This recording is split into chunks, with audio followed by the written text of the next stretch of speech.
Dr. Craig, a roadblock to faith in Christ and to Christianity is something that is often called the atrocities of the Old Testament. And that is when we read the Old Testament account of God's using Israel to judge other nations, literally wiping them out, women, children, animals. People say, how could God do that? How could God commit genocide in that way? How could he take the lives of little children and so on?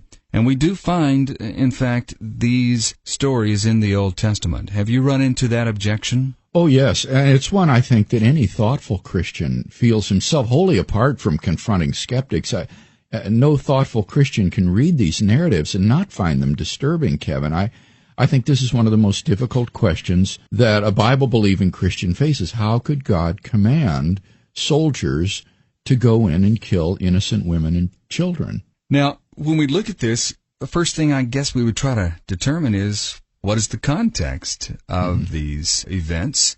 So what are some contextual considerations? Well, I think, first of all, it's important to realize that this is a singular event in the Old Testament. This is not the normal way in which the God of the Old Testament operates. Contrary to what certain people might tell you, the God of the Old Testament is not some sort of moral monster who goes about commanding people to kill women and children. It's the very singularity of these narratives that makes them stand out. These killings tend to be associated with the conquest of the land of Canaan.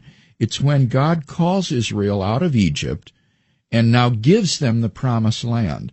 And living in this land at that time are certain clans or small nations or tribal groups that are collectively called the Canaanites. There were probably about 7 of these different clans. And what God commands Joshua and the armies of Israel to do is to go in and wipe out these Canaanite peoples, to kill every man, woman, and child, so that the Canaanites will be literally annihilated. And in this way, God gives the land over to Israel as their promised land, their dwelling place. This was the land that Abraham was called to originally, and then Israel went down into Egypt during the time of famine and were there for around 400 years or so before now God calls them back out to the promised land to give it to them again, but that means wiping out these peoples that are already living there. Right off the bat, it seems to go against the grain of our modern sensibilities. Oh, yeah, I certainly think so, because we have in modern warfare a distinction between civilians and combatants, and it seems morally atrocious to kill these women and children who are non-combatants. And so it does present, I think, a real difficulty for the Christian in reading these narratives, especially, as I say, what's odd is that it's so different from God as you read about him in the rest of the Old Testament, where he's compassionate toward those who are suffering, the downtrodden, the oppressed. He's fair in dealing with other people. He even loves pagan nations. I mean, one of the most remarkable stories in the Old Testament is the story of Jonah, where God sends a prophet to Nineveh, this pagan nation, because he says there are a couple of 100,000 people there who don't know their right hand from their left, and I have pity upon these people. So he sends a prophet to them, even though they're not even Israelites.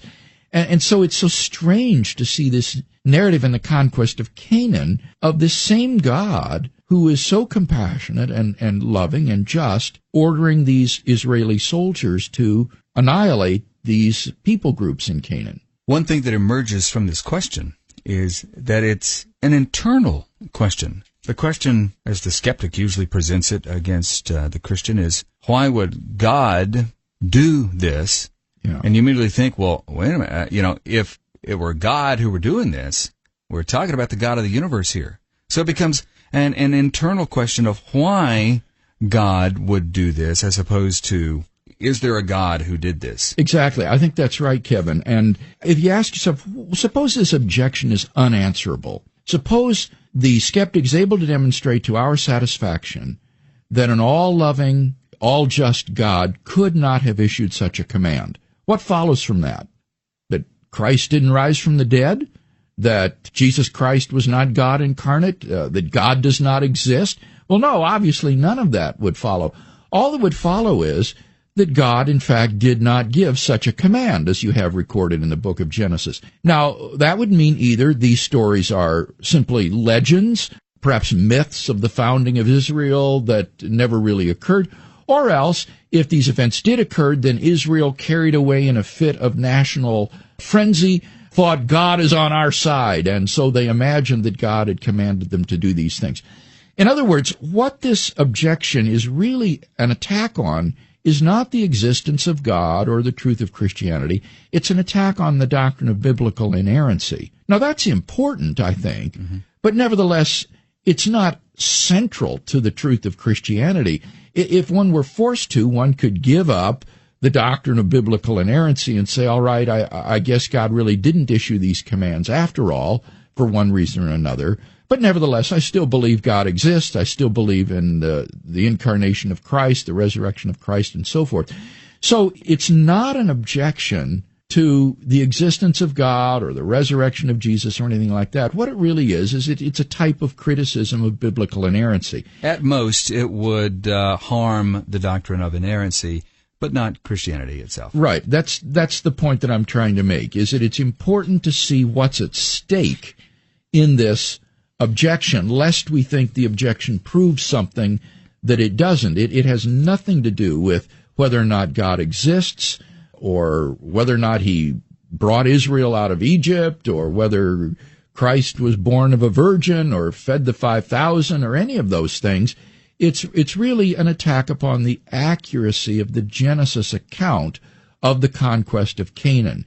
And what's ironic about this is that a lot of critical scholars think that, in fact, these aren't historical stories. A lot of critical scholars think that these are just legendary stories that were invented about the national founding of Israel, sort of like the legends of the founding of Rome by Romulus and Remus.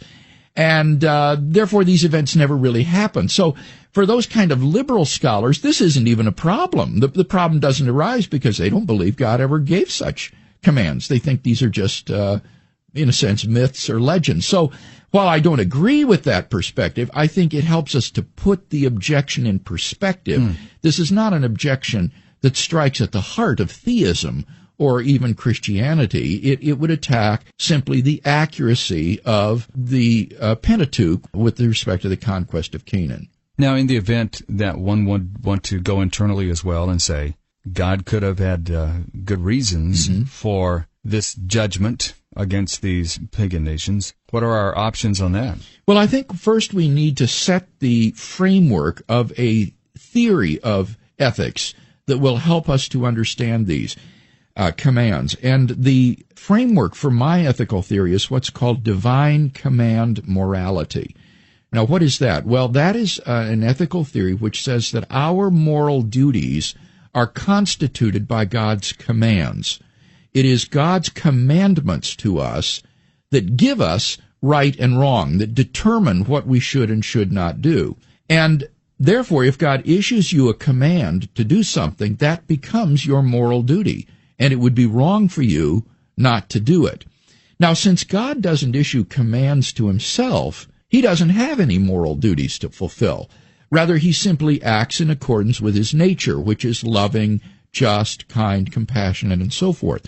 Now, in that context, what one comes to realize is that God is under no obligation whatsoever to extend anybody's life.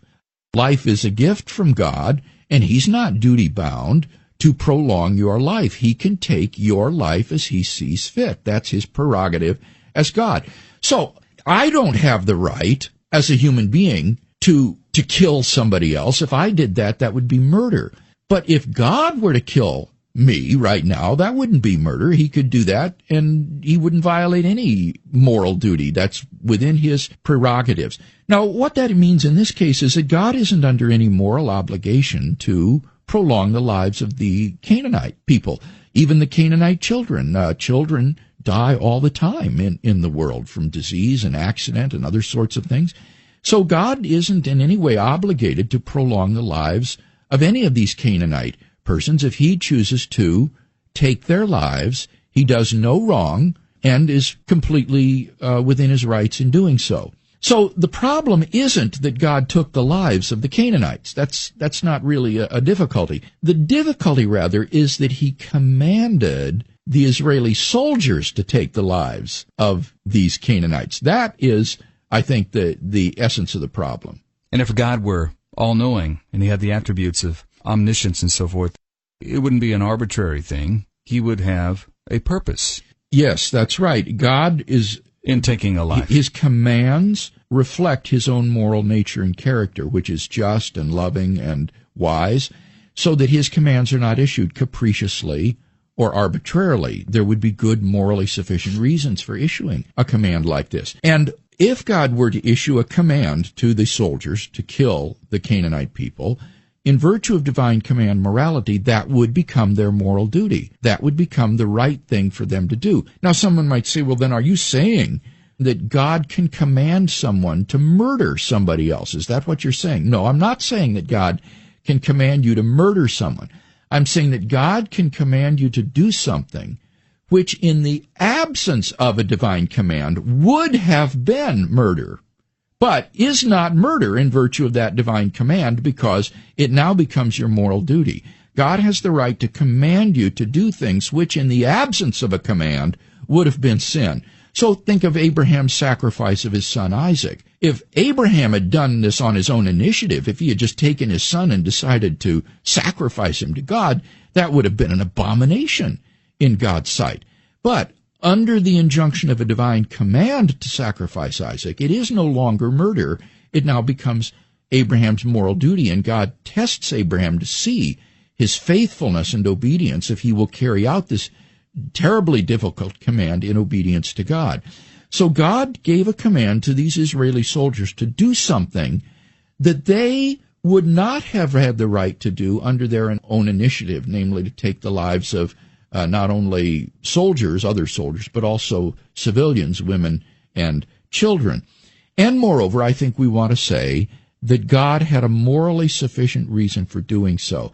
And we see this already in the book of Genesis. In the book of Genesis, when Abraham is confronted by God, and God is about to destroy Sodom and Gomorrah, you remember there's a story where Abraham bargains with God, and he says, what if there are 50 righteous people in the city? Will you destroy it in that case? Won't the judge of all the earth do right?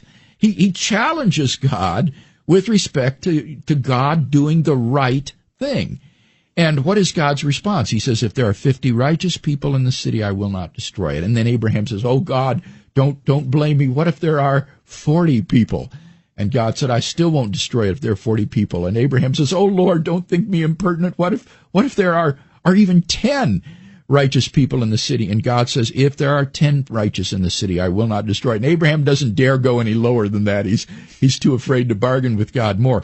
But this story sets the background for the destruction of the conquest of Canaan. It shows that God isn't going to destroy a nation or a people without just cause. That if there were righteous people there, he wouldn't do it. And when he predicts the bondage of Israel in Egypt, he says to Abraham that his descendants are going to go down into Egypt, and they're going to be there for 400 years because, God says, the iniquity of the Canaanites is not yet complete. In other words, they had not yet become so corrupted, so decadent, that they were ripe for judgment. And so God stays his judgment upon Canaan for another 400 years. He allows his own people, Israel, to languish in slavery in Egypt until the iniquity of the Canaanites becomes so intolerable, so irrevocable, that now they are ripe for judgment.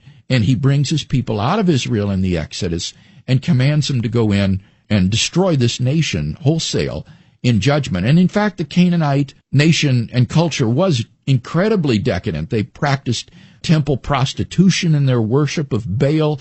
They even practiced child sacrifice, where they were killing innocent human beings, supposedly in worship to God.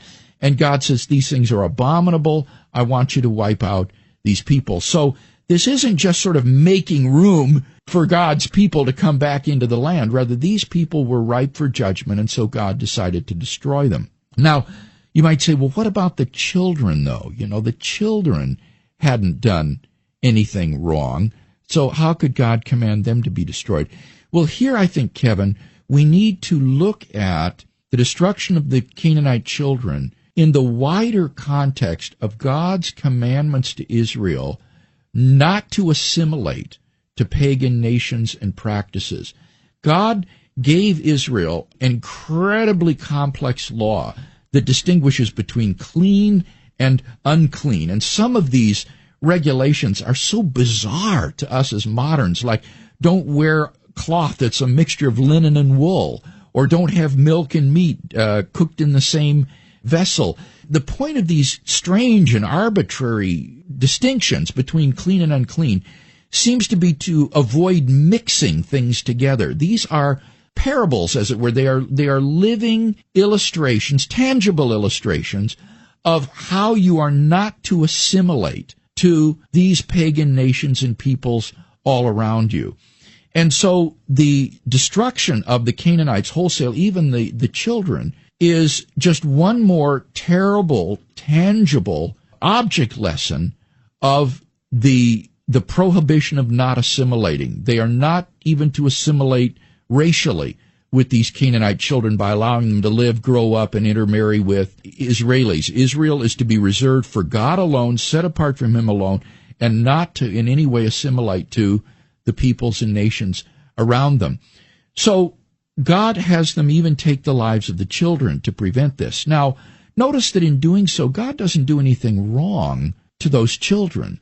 In fact, if you believe in the salvation of infants, as I do, the destruction of these children was in fact their salvation. It means that they went to heaven and went to be with God. So He certainly spared them the rigors of the horrors of paganism. Yeah. What if they'd grown up in that Canaanite culture and then ultimately go to hell? And so, but at any rate, it's God's call. Right. It's God's prerogative as the divine lawgiver.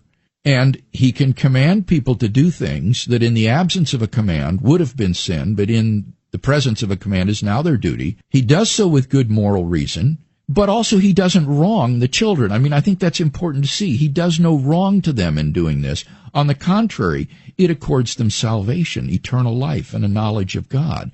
So in killing the Canaanites, God doesn't do wrong by anybody concerned. He doesn't wrong the adults because they were corrupt and ripe for judgment. He doesn't wrong the children because they get eternal life. If anybody is wronged by this, paradoxically, and I've not seen anybody else make this point, it would seem to be the Israeli soldiers themselves who would seem to be wronged, because one could think of the brutalizing effect on them of having to go and kill women and children. That you would think what a horrible, brutalizing effect that would have upon these soldiers. Yes. And yet, that again is looking at it from a modern, Christianized perspective. In the ancient Near East, life was already brutal. I mean, this kind of thing went on all the time. Violence and war and slaughter was commonplace. Death. Oh, violent death, gruesome. So we mustn't overemphasize, I think, the difficulty this would have been for the soldiers who carried it out. And moreover, I think there could be no more sobering object lesson of this fact again, that God is holy and you are called to be holy and separate.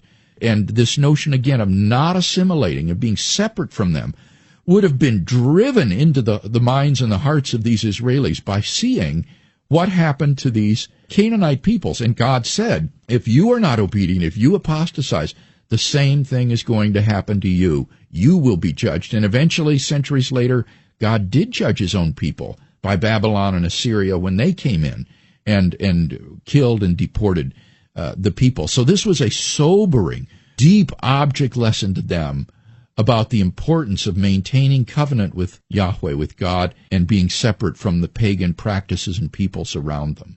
Dr. Craig, as we conclude, you've answered this in all your comments that we've just heard, but I want to bring it out and just make sure that we all get this. And that is, when you hear a news report of a woman who kills her children in modern times and claims that God told her to do that, why do we have reason to doubt that that was God commanding her to drown her children in the bathtub, as occurred in Houston, Texas. Right. I think a person like that is psychologically deranged, and a psychologist could tell that.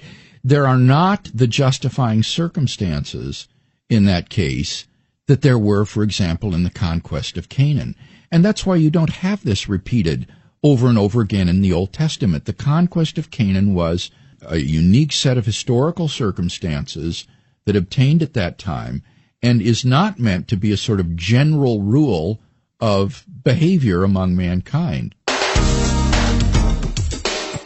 Our question of the day, Dr. Craig, can creation and Darwinism both be taught in public schools? Well, I think they can. I know that goes against what the courts have said, but I don't see any reason in a classroom you cannot say there are opposing points of view about how biological complexity arose. Here's one option, and here's the other option, and here's where the evidence points. And I note that Richard Dawkins would agree with me on this. In his book, The God Delusion, he says, the God hypothesis is a scientific hypothesis that should be assessed as such. Now, that implies that the hypothesis of creation doesn't belong just in the religion class or the philosophy class, but it belongs in the science class. It's a scientific hypothesis and can be assessed there. So I must confess that I'm just bewildered why the courts have thought that this is teaching religion. It seems to me that having the notion of a creator and designer isn't necessarily a religious hypothesis. For Aristotle, for example, the unmoved mover was part of his physics. The unmoved mover moved the system of the spheres that caused motion. But the unmoved mover was not an object of religious devotion.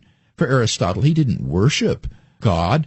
God was simply the sort of invisible motor that turned the crank, that ran the system of the spheres. And in the same way, I don't understand how positing an intelligent designer of the universe or a creator of biological complexity does anything to suggest religion. There's no cultic aspect there. There's no worship aspect there that you're trying to inculcate in people. So I guess I find myself at odds with the courts on this issue. Would Dawkins expect that if God were to exist, that we could test him scientifically? Well, that's what he says. He thinks that whether or not God exists, the hypothesis that God exists is one that should be scientifically tested, and especially when the God hypothesis is offered as an explanation for biological complexity. This is a scientific explanation, he would say, and therefore needs to be assessed by scientific criteria, things like explanatory power, predictive success, explanatory scope, plausibility, and so on and so forth. Wouldn't it assume that God would have a physical body and somehow we're going to be able to find him and test him? Well, not necessarily. I mean, think of modern physics, Kevin. It posits all sorts of unobservable entities, quarks, strings, even parallel universes, other worlds that are causally disconnected to this one. I mean, modern physics is rife with examples of in-principle unobservable entities, and they're postulated simply because if they exist, they would be the best explanation for the effects that we observe. So it's perplexing to me why you could not postulate a theoretical entity, namely an unembodied intelligence, as being the best explanation for the origin of biological complexity in the world. And that needn't be connected with the Bible or any kind of cultic worship of this being. So I think the courts have just demonstrated their lack of philosophical understanding in precluding these sorts of hypotheses from being offered in classrooms. For more resources like these from Dr. William Lane Craig, go to reasonablefaith.org. That's reasonablefaith.org. And thanks for listening to Reasonable Faith with William Lane Craig.